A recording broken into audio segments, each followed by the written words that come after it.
welcome to everyone taking time out of their day to join me for Tuesday Tips with Taylor. Here at Always Best Care, we strive to provide solely non-medical care for our clients of the same quality we'd provide that care for a loved one. Family caregivers are often the recipients of unsolicited advice, often with good intentions from the advisor, but sometimes it's the straw that breaks the camel's back. So how do you go about telling someone who has your loved one's best interest at heart that you're not interested in their 2 cents? I recently read an article from AARP about this topic and realized that it's all too common. In a world where we have the internet at our fingertips 24/7, we may think we're being helpful and sharing the latest article we read, when really the advice that we're giving may not be 100% accurate or wanted. I know, who would think that there's information on the internet that isn't actually correct? That's why we should leave certain topics up to the professionals for conversation. 2 different scenarios that you may come across is receiving unsolicited input from family members that are on the outskirts of the care, and the other is receiving that unsolicited input from people that are local to your loved one if you are a long-distance caregiver.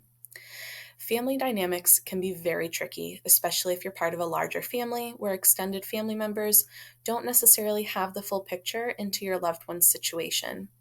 In this instance, it's best to have a polite conversation, sharing, of course, your appreciation for their concern around your loved one's health, but that you and your loved one are working on arrangements for care, and if you need guidance in the future, you'll be sure to ask. Explain that the situation is delicate, as I'm sure they understand, and that you're working with professionals to navigate the care needs of your loved one and prefer to go by their input only at this time. Being a long-distance caregiver can be a little trickier.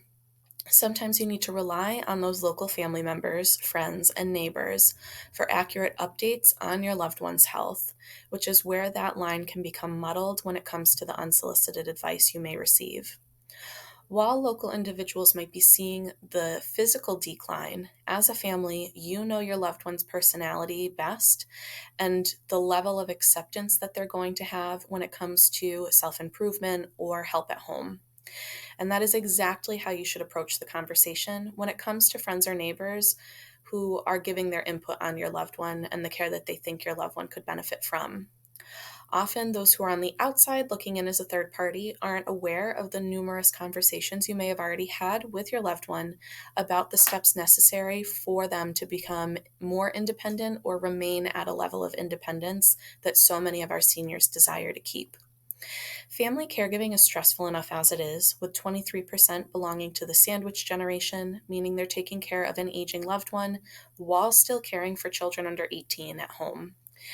Make sure to keep open communication with family members, friends, and neighbors, and don't be afraid to speak up when it comes to unsolicited advice. Don't let feelings fester because it can ruin relationships that are important down the road when it comes time to reach out for assistance. I hope this information helps. For more information on caregiving tips as a family member or resources, visit aarp.org/caregiving, or you can call Always Best Care at 860-533-9343. Thank you so much for joining me today, and I look forward to seeing you next time.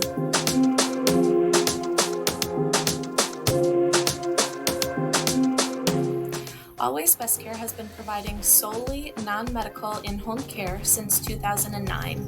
If you're interested in learning more about our services or our assisted living selection services, please give us a call at 860-533-9343, or you can visit our website at www.abccentralct.com.